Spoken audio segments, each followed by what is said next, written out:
today we're going to be redoing this bench. It is a very long bench, as you can see, and we're going to be giving it a facelift. So let's do it.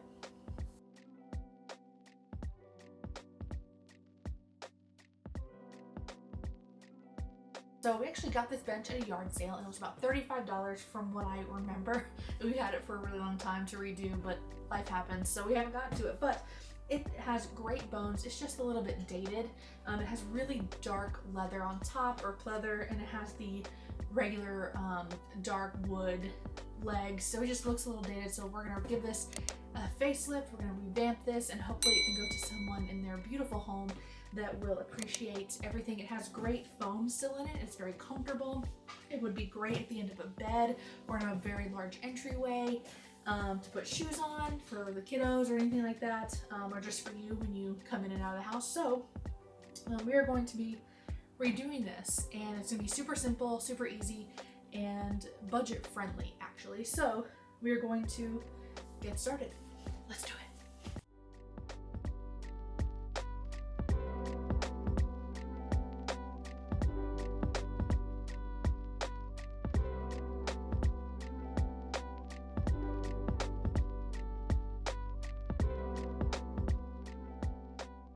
So the first thing we are going to be doing is taking off the top part from the legs.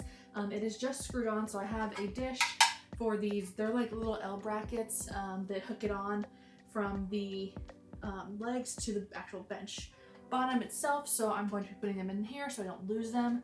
And then I'm going to see what that looks like once I do that.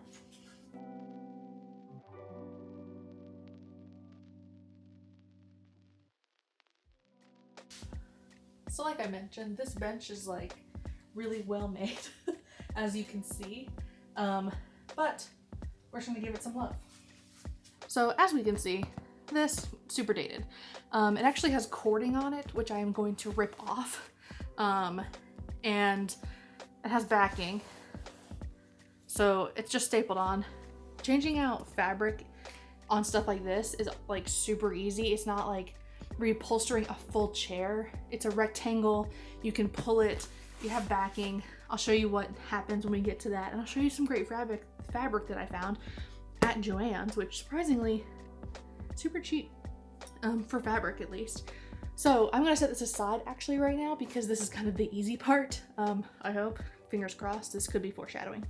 But we're gonna work on the actual legs because that requires sanding, requires cleaning, requires wiping back, and requires painting. So we're gonna do that because that's gonna take the longest, so let's get to do that. What I have here to clean this is Dawn and some water and my lint-free cloth. I get these at Home Depot or Lowe's. It is an Intex, which is a really great brand. It comes in like a roll of 300, and I believe they're reusable, but maybe not. I can't remember at the moment. My box is all the way over there and I don't want to do that, but I will let you know and I'll link it down below. But I'm going to just spray some Dawn, which is a great degreaser, and I'm going to put it on here, clean it really well, and obviously get those cobwebs and whatnot off.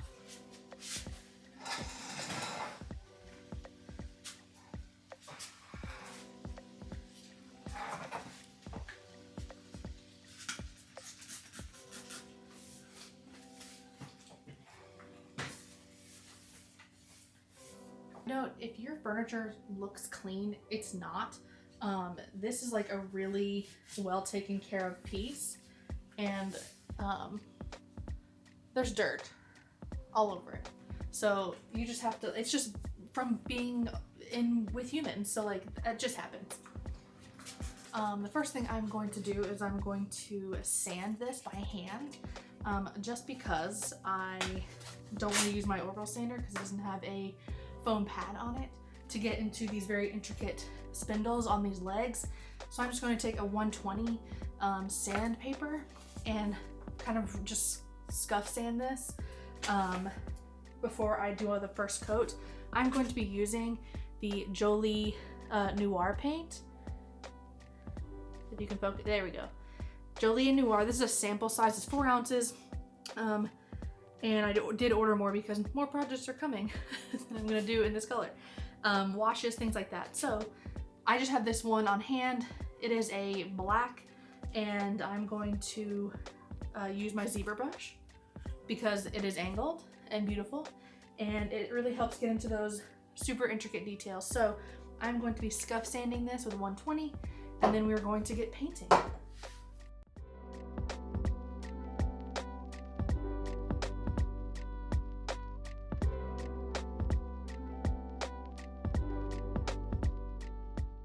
So I have it all sanded. I wiped it back with my lint-free cloth, so it is ready to go.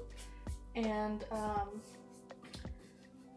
we are going to just do one coat at a time.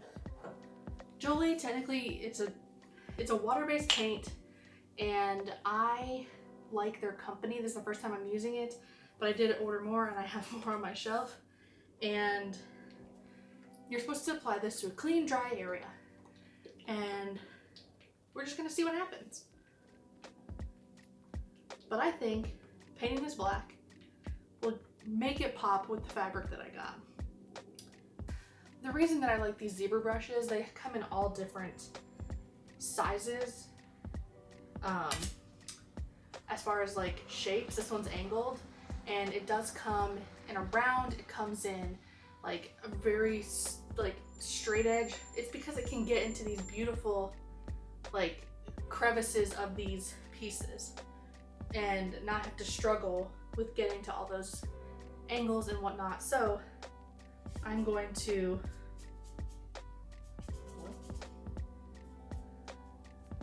there we go. I'm going to get started. We're going to have a good time. Here we go.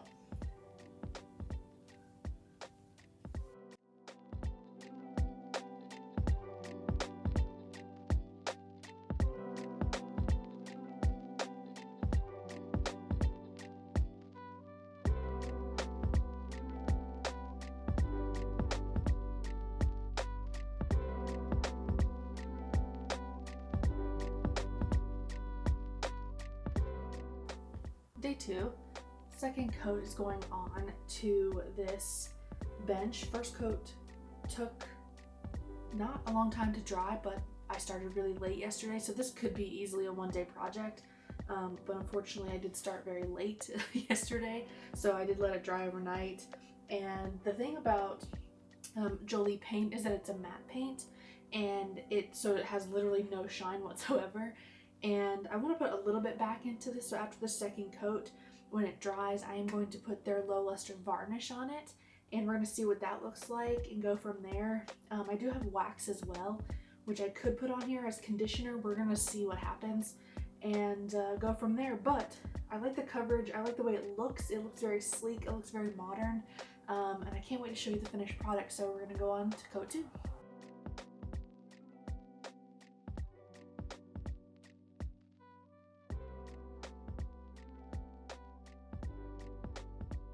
So I got this fabric for $7.99 a yard at JoAnn's, and I had to get, I think 3 yards just for the length of this bench. So what I did is I cut it to be as long as the bench, and then cut off my excess if I needed to on the side so I could have more control over it. And then what you do is you just start in the middle and you pull really, really tight over the foam. This is upside down. The backing is a board made of wood. And I take my staple gun and I just staple it in one place, and I pull on the opposite side where I just stapled and do it again. And I repeat that step over and over and over again until I finish the entire side and the other side. And then once that's complete, I work on the corners. I staple that and make sure there are no folds, no ruffles, nothing like that on the edges, so it looks very seamless and clean and like it was like that the entire time instead of being reupholstered by someone.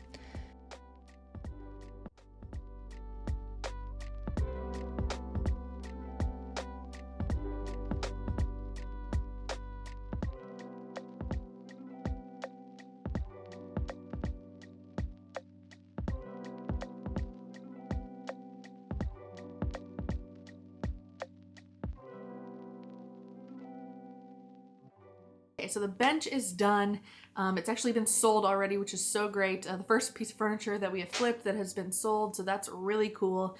So I wanted to remind you of what it looked like before. It's this, and it was just so dated, so dark, and so like not up to date to 2022. So let's show you what we did and how it looked at the end. Let's do it.